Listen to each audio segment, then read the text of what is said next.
Our topic for today is about how to become a responsible spiritual parent.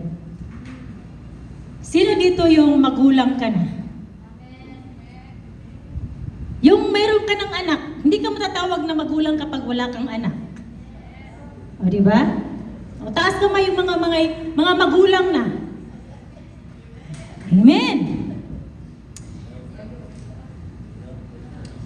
Now,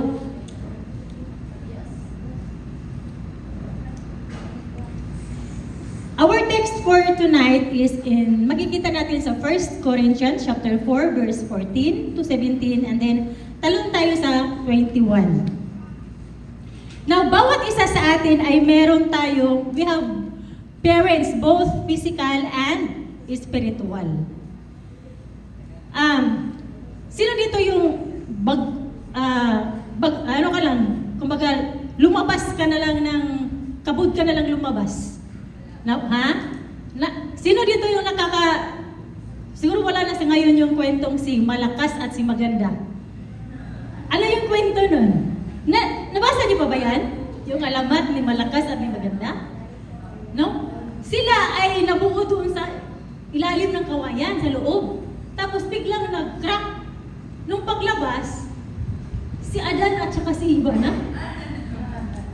Kaya noon kami kapag binubuli namin yung binubuli, anak siya ng liking kawayan. Liking kawayan daw. Diba? So, tayong lahat ay meron tayong spiritual parents and physical parents. Ano ang responsible parents? Wala kasi akong wala akong PPT. Pasensya na. Mag-take note talaga kayo dyan. A responsible parents. So ano ba ang responsible parents? Ito yung tinutukoy dito is physical. Provides the needs, which is material things, to their children, such as food, clothing, and shelter. Those are the basic needs. No? Also, as parents, physical parents yung sinasabi natin as parents, the greatest responsibilities we have is to raise our children to become good citizens and responsible adults. So ito yun, kapag na-provide mo yung mga needs ng anak mo, you are responsible parent. Same as true, the spiritual parents also provides spiritual needs to their spiritual children. So, ibig sabihin, kahit wala ka palang anak physically, pwede kang magiging parent. Itong mga batang dito, wala pa kayong anak, di ba? So, hindi pa kayo matawag na nanay. Okay? Now, they are more focused on their spiritual growth to grow deeper on their faith and to be more like Jesus. So, ang kaibahan sa physical at saka sa spiritual is, ang physical, material things. Ang spiritual parents naman is spiritual things. Pwede rin naman, yung spiritual mother or father, parents, pwede ka rin mag-provide ng mga material things. No? Pero ang focus dun sa spiritual parent is spiritual needs ng mga anak mo. Now, in 1 Corinthians chapter 4, verse 15, 1 Corinthians chapter 4, verse 15, even if, ang sabi ni Pablo, even if you had 10,000 guardians in Christ, you do not have many fathers. For in Christ Jesus, I became your father through the gospel. Sa Tagalog, kahit magkaroon pa kayo ng napakaraming tagapagturo sa pamumuhay Kristiyano, or para bang ganito, tayo, bilang mga Kristiyano, kahit meron pa tayong 10,000s, or ang dami pang nagtuturo sa atin, sa salita ng Panginoon, pero meron talaga tayong spiritual parent. It's either spiritual father or spiritual mother. Ah, sabi dito, iisa lamang ang inyong ama. So, ang sabi dito ni Pablo, sapagkat kayo'y nagiging mga anak ko sa pananampalataya kay Kristo, Jesus. Sa pamamagitan ng magandang balita, ipinangaral ko sa inyo.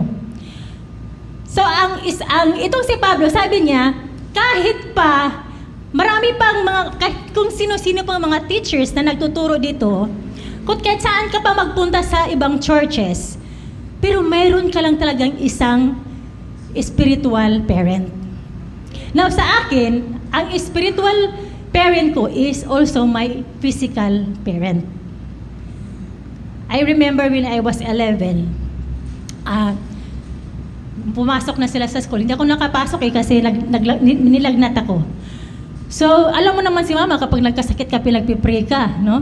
Humingi ka ng tawad na para bang katapusan mo na, di ba? So, nung sinishare niya about John 3:16, and then yung sa Romans 6:23.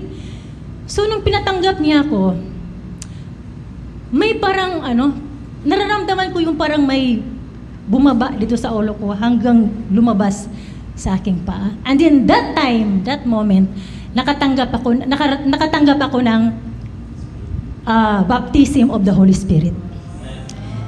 So, ang aking mama, kaya sabi ko, yung nanay ko, spiritual mother ko, physical mother ko, nagiging spiritual mother ko rin.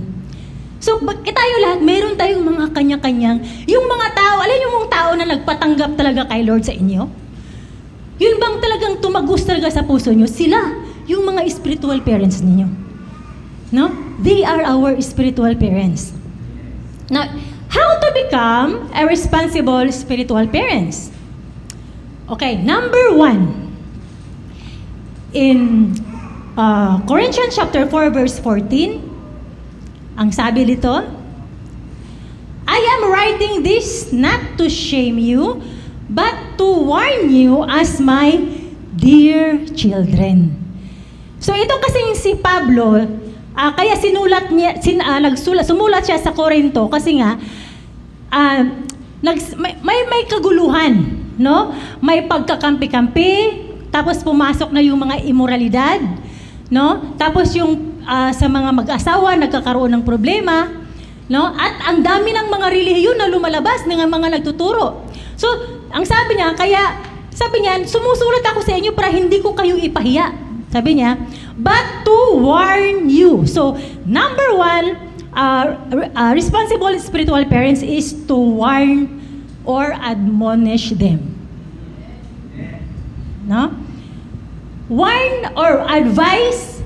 Ang advice kasi is, yung admonish kasi is advise or urge someone earnestly. Tayo bilang mga spiritual parents, kapag nakita natin yung mga anak natin na medyo kumaliwa na, no? Medyo kumaliwa na, tagilid na yung lakad, we have to warn them. Not to judge them, but to warn them. Kasi tayo minsan, no? Minsan tayo, kapag nakita natin na may ginawa ng mali, ang bilis natin makapag-judge. Pero si Pablo, nakita niya kung ano yung kasamaan na ginawa ng Korinto. Pero, anong ginawa niya? Nag-warn lang siya. Pinangaralan, pinaalalahanan. Sabi niya, as my dear children, mga minamahal kong mga anak. No? Ang sabi ang another similar term of warning or admonish is rebuke. So kapag ang ating mga anak ay medyo kumaliwa na, may ginawa ng hindi maganda, rebuke them. Warn them. Because if we want to become a responsible parent, we have to rebuke them. Kung anong mayroon man silang mga ginawang hindi maganda. Rebuke them but not to judge them. Sabi sa Proverbs 27 verse 1 says, open rebuke is better than secret love. Okay? So, kailangan din natin silang i-rebuke.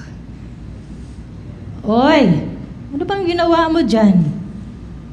Ha? Iba rin kasi yung pinapagalitan mo na wala namang dahilan kaysa nirebuke mo. Okay? Number 2, be an example or lead by example. In verse 16, kaya't isinasamo ko sa inyo, tularan ninyo ako. Grabe si Pablo, no? Kaya't isinasamo ko sa inyo. Sabi niya, I urge you, imitate me. Ganun ka-confident si Pablo na magsabi na, imitate me.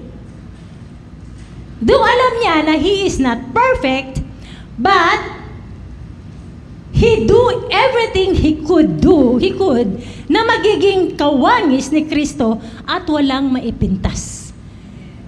So alam niyo ba na bilang spiritual parents, maging physical parents, no? Medyo mahirap din yung ginagampanan natin. Bakit? Kailangan nating mag-lead ng example. Kasi kung hindi tayo magiging mag-good example sa ating mga anak, anong magiging bunga? Di ba?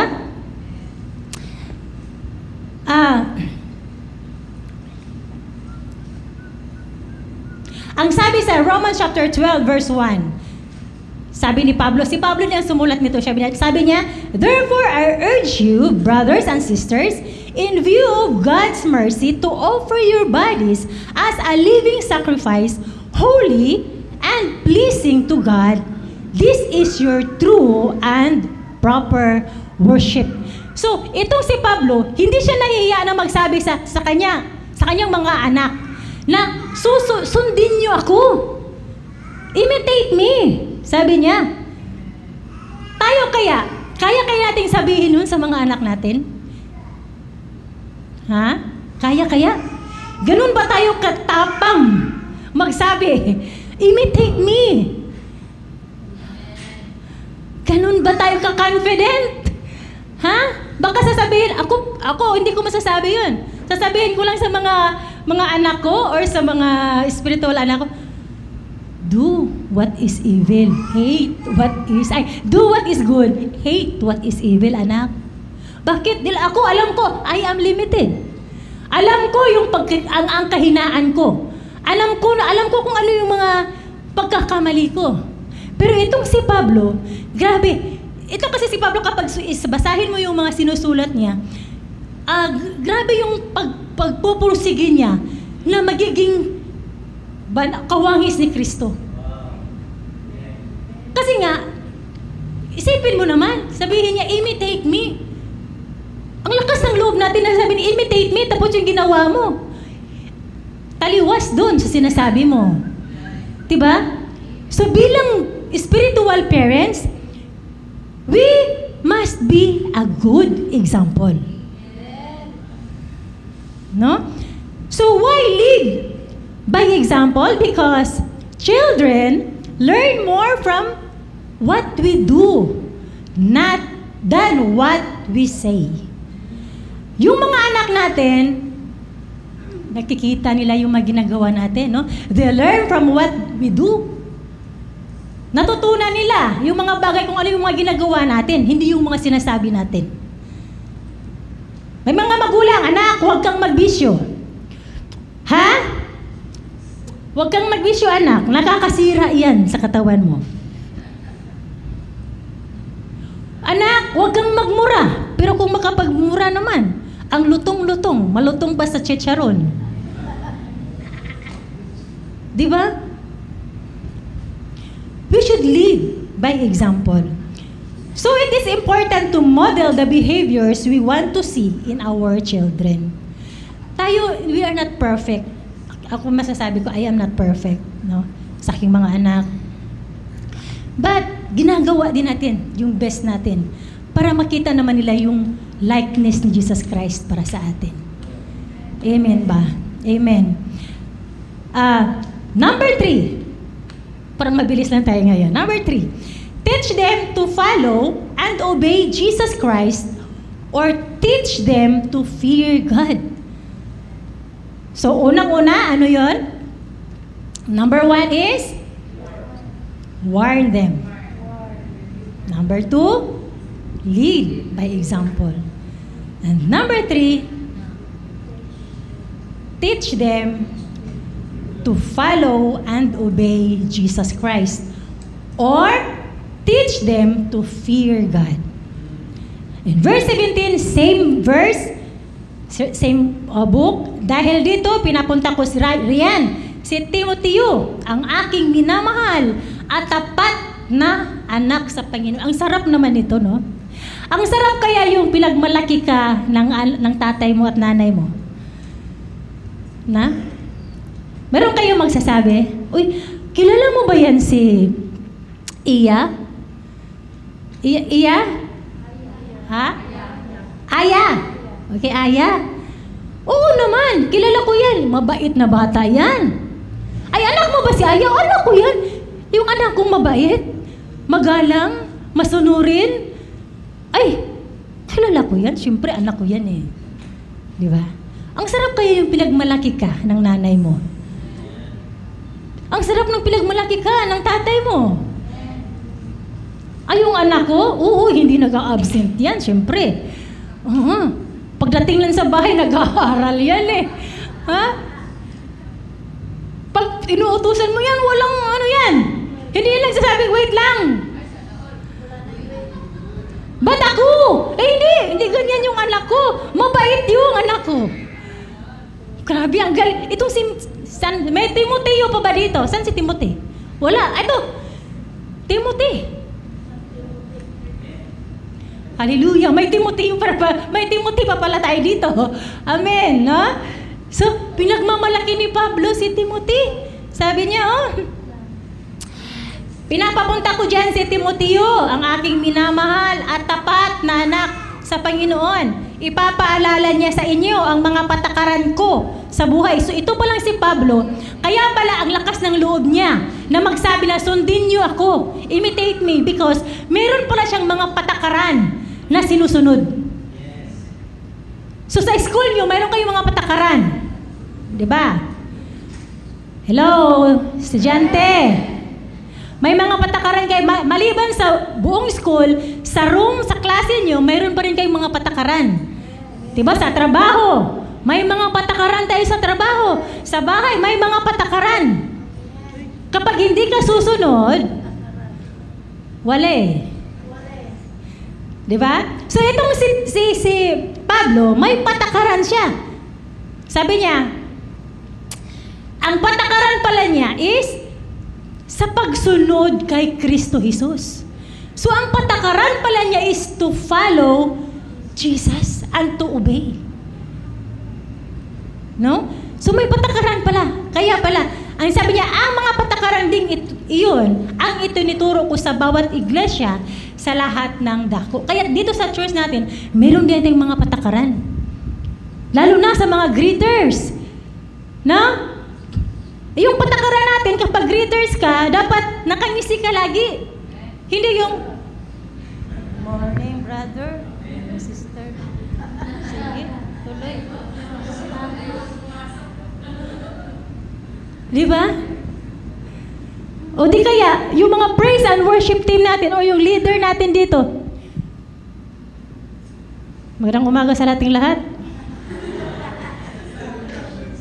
Okay na ba kayo dyan? Tumayo naman kayo. Pwede ba yun? Hindi. Mayroon tayong mga sinusunod ng mga patakaran. Dapat kapag leader ka, dapat alive ka. Para yung mga audience dyan, yung mga congregation, alive din. So may mga patakaran. So itong patakaran ni Pablo is itong pagsunod kay Kristo Jesus. Diba? And sabi dito, to fear, and teach them to fear God. Ang sabi sa Ecclesiastes chapter 12, verse 13, sabi dito, let us hear the conclusion of the whole matter, fear God and keep His commandments, for this is the whole duty of man. Ang pagsunod kay Kristo, ito yung pagkatakot sa Diyos. Kasi ang tao kapag takot sa Panginoon, susunod yan. Nang mayroong dalawang klaseng takot. Yung takot sa tao at takot sa Diyos. Mga estudyante, kapag ba nandyan yung teacher nyo, behave kayo. Sure. Pag wala yung teacher, hindi. Ewan ko ngayon, pero sa amin noon, sa school, ang kinakatakutan talaga namin teacher. Kasi nga, noon, wala pang juvenile law.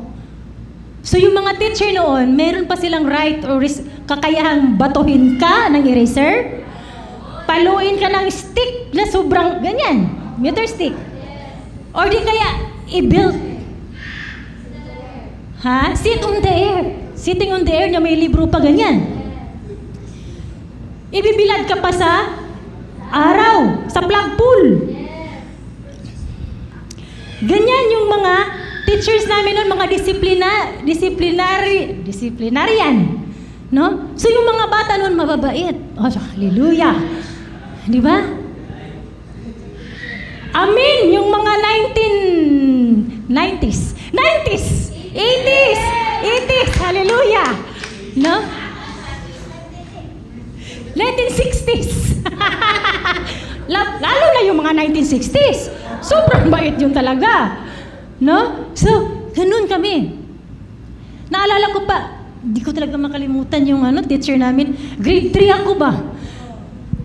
Si Rapaw, di ko makalimutan talaga yun.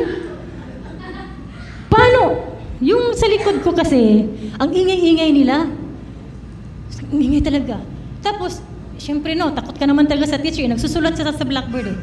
Bigla pa namang, bigla yung buhok ko, ginagano. Syempre mapapalingon ka. Paglingon ko na, sakto! Lumingon din siya dito, sa amin. Kasi nga, maingay sila eh. Nung paglingon niya, sakto rin paglingon ko dun sa humila ng buhok ko. Ako yung binalo ako ng belt nung wala akong kasalanan. Hindi ko makalimutan talaga yun. Kaya kami noon, takot kami sa mga teachers. Iwan ko lang sa mga estudyante ngayon. No? Meron pa ba? Meron pa. Konti, no? Teacher na yung takot. Baka matanggalan pa ng lisensya, no? Tapos ipatulfo pa. Kaya, so sabi, mayroong dalawa. So ito yan. Takot ng tao. Pero yung pagkatakot sa Diyos ay iba. Dahil kami ay Bisaya pa ning langyaw ba? Pumunta kami sa humayo kami, Dumayo kami sa ibang lugar.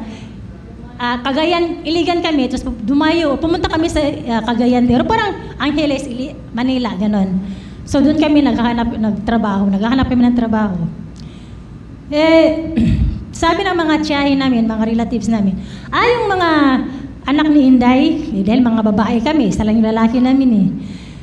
Yung mga anak ni Inday, dahil nagtrabaho yan sa malayo, pag uwi niyan, kung hindi yan lumaki yung tiyan, may bitbit na yan na anak. So ganyan sila makapag-judge. Kasi nga, kahit noon pa man, ganun din naman mangyayari. Hindi na din bago yan. Sa mga pinsan namin, ganun din. Pumunta sa malayo, pag uwi, mayroon ng mga bitbit. So ganun, but we prove them wrong. Bakit? Dahil may takot kami sa Diyos.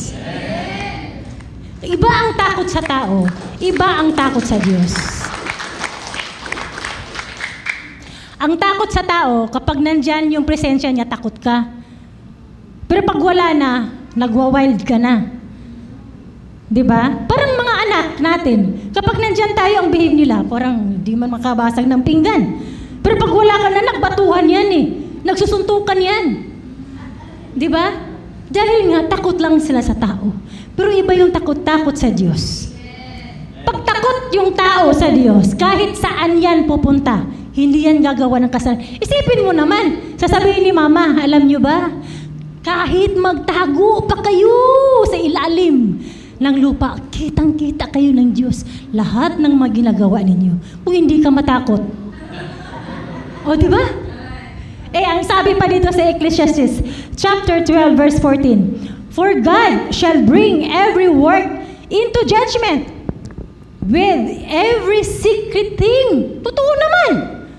Whether it be good or whether it be evil. So lahat ng mga ginagawa natin kapag may takot tayo sa Panginoon, takot kang gumawa ng kasalanan sapagkat alam mo na may Diyos na nakakita sa iyo at Siya ang huhusga sa iyo. At Siya ang magpaparusa sa atin. Amen. Hallelujah. And then, bilang teacher, kasi di ba we teach to obey. So bilang teacher, hindi lang tayo parents, we are also a teacher. Di ba? So bilang teacher, under siya sa number 3, number 1, we should teach them how to read the Bible. No? Sino dito yung kayo mga anak, hindi kayo, wala pa kayong mga anak physically, but kayo, mga parent na kayo. Sino dito yung nag-handle na ng life group? Kayo nag-handle na ba kayo ng life group? So, mga spiritual parent na kayo. May mga anak na kayong inaalagaan. So, we should be a responsible parent. So, ganito. We should, we teach them how to read the Bible. Yung mga ka-life group members natin, tinuturuan ba natin sila paano magbasa ng Bible? Kasi,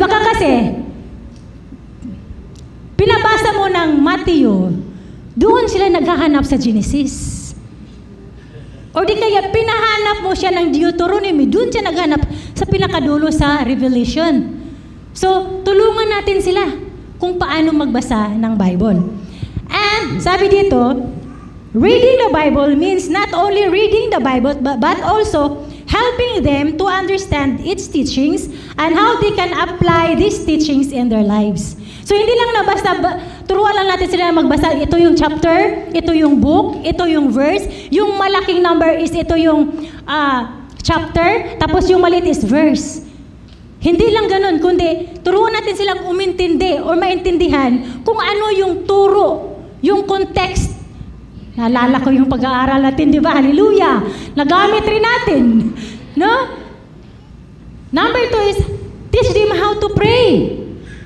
Doon sa life group namin sa Kutod, dahil mga bata, kapag pinagpipray mo ng snacks, pag-pray mo ng snacks, ang tagal matapos. Yung iba, gumaganon-ganon na kasi gutom na eh. Kapag pinagpipray ka ng snacks, focus ka lang doon sa snacks. Lord, salamat sa snacks. Busugin mo kami. Amen. Hindi yung aabot ka pa ng bansang Pilipinas, Israel. Yung specific ba? Dapat lang. Doon lang talaga sa kung ano ang inutos. Kung mag-opening prayer lang, hindi yung ipati closing prayer, sinama mo na. Diba? Teach them how to pray. Amen. And number 3 is encourage or bring them to church or life group regularly and engage other church activities, attend mentorings and trainings at iba pa.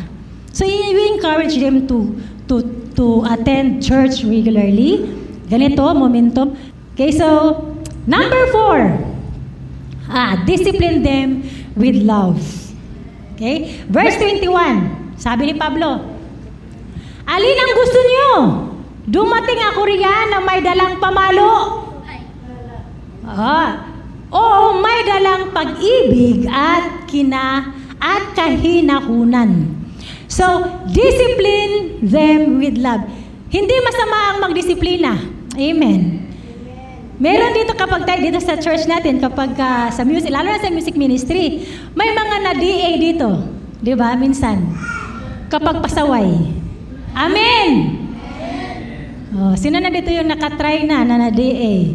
Disciplinary action. No?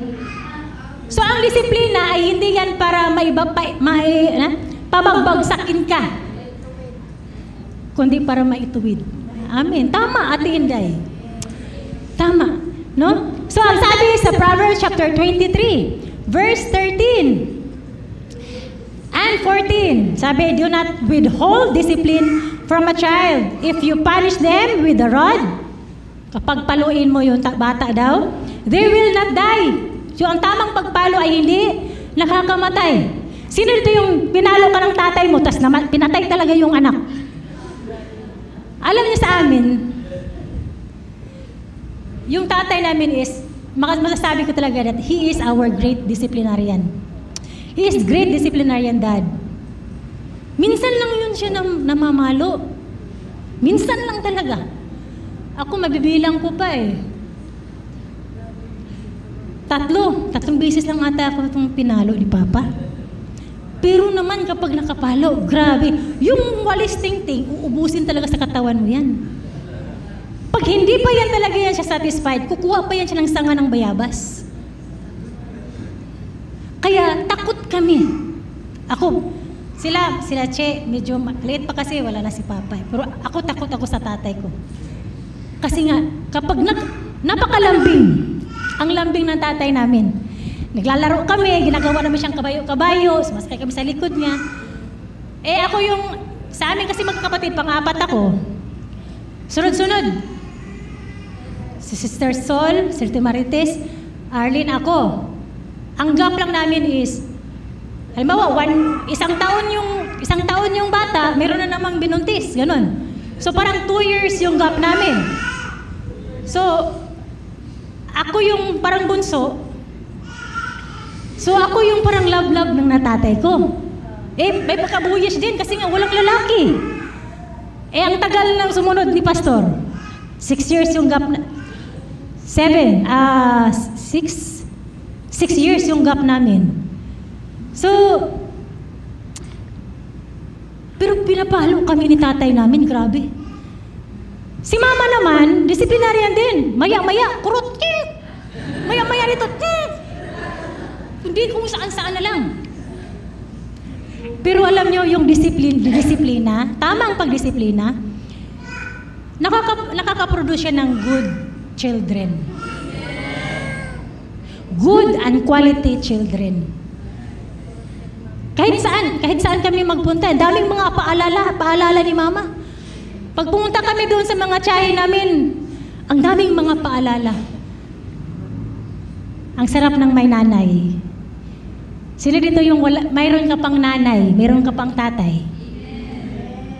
Mahalin nyo yung mga nanay nyo. Mahalin nyo yung mga tatay ninyo. Bakit? Ang sarap ng may mga magulang. May laging nagpapaalala. Hallelujah. In Hebrews chapter 12 verse 6, sabi, because the Lord disciplines the one He loves and He chastens everyone He accepts as His son. So, ang Panginoon pala ay nagdidisiplina sa kanyang mga mahal. Kung hindi ka mahal ng Diyos, hindi ka papaluin. Yung mga anak kapag pinapalo, di mo kulab. Kapag hindi binibigay yung gusto, hindi mo kulab. Buti pa si ano, kinukumpara agad. No? But God, the Lord, disciplines the one He loves. And He chastens, ibig sabihin pinapalo talaga. Everyone He accepts as His son. So kapag hindi ka pinalo ng Panginoon, abay, baka hindi ka pa niya anak. Or kung ayaw mong paluin ka ng Panginoon, baka ayaw mo magiging anak ng Diyos. Ganon lang yun. No? So, tayo, in conclusion, no? Pagtatapos, sa lahat ng mga parents, both physical and spiritual parents, if you think you did your best, but it seems that your best doesn't good enough. Just once. Halimbawa na lang, ginawa na natin ang lahat, no? Sinundo mo na. Hinatid mo pa. Pina-snacks mo na. Pinakain mo pa. Pinautang mo na. Tinakasan ka pa. Di na nagpapakita. No? Sa mga spiritual parents. Daming relate. Yung ginawa mo lahat para sa kanila. Yung nag-invest ka ng time. Yung nag-invest ka ng effort. Hindi lang kasi, tayo kasi meron tayong mga kanyang-kanyang pamilya. Meron tayong kanyang-kanyang obligasyon. Pero binigay pa rin natin yung best para sa kanila. But still, alam niyo, sabi, please, don't be discouraged. Minsan tayo pagka, bakit kaya ganun?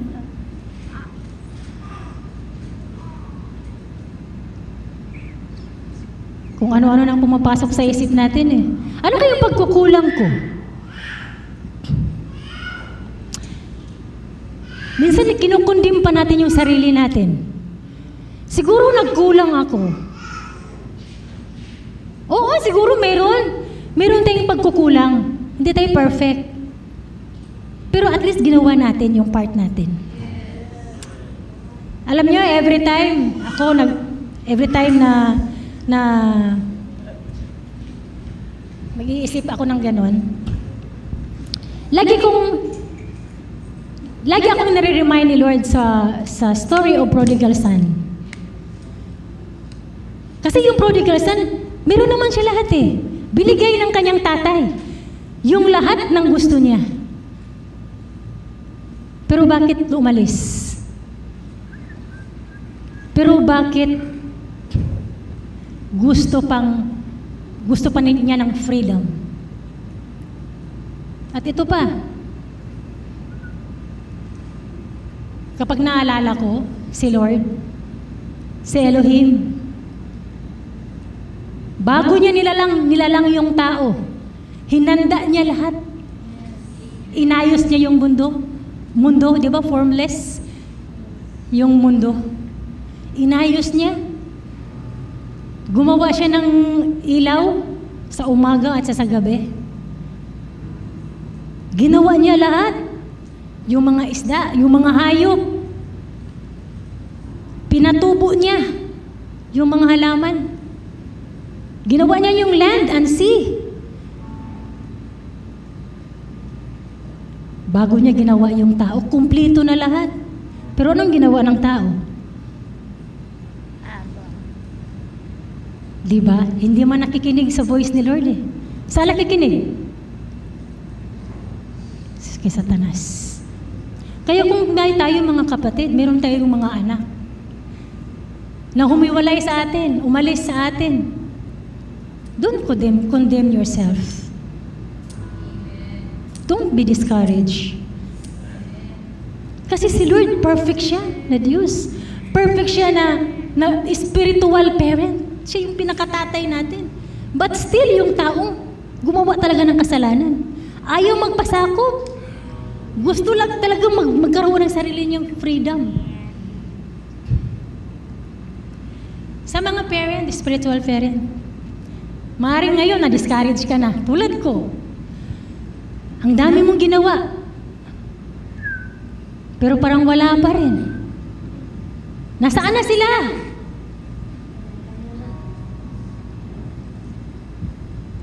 Kasi meron kasi tayong sariling will. Yun lang yung bagay na hindi talaga kayang i-control ng Lord sa atin. Yung will mo. Yung sarili mong will, yung decision mo, yung gusto mo. Kaya ang sabi, at sa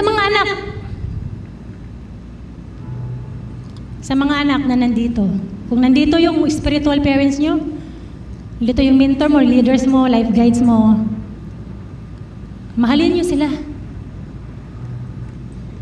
Honor them, obey them. Ang sabi kasi sa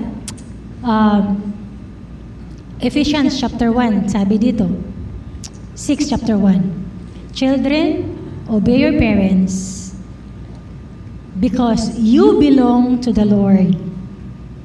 For this is the right thing to do. Obey your parents. Nandito ba yung mga spiritual parents niyo? Obey them. Because you belong to the Lord. We belong to the Lord. Hindi para, kasi itong promise na ito lang yung promise na ito lang yung command na may kalakip na promise. Regardless dun sa promise. Kahit wala na yung promise, we should obey our parents because this is the right thing to do. This is the right thing to do.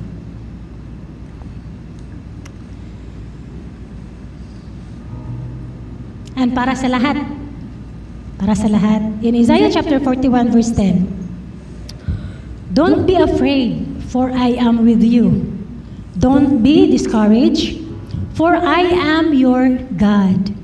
I will strengthen you and help you.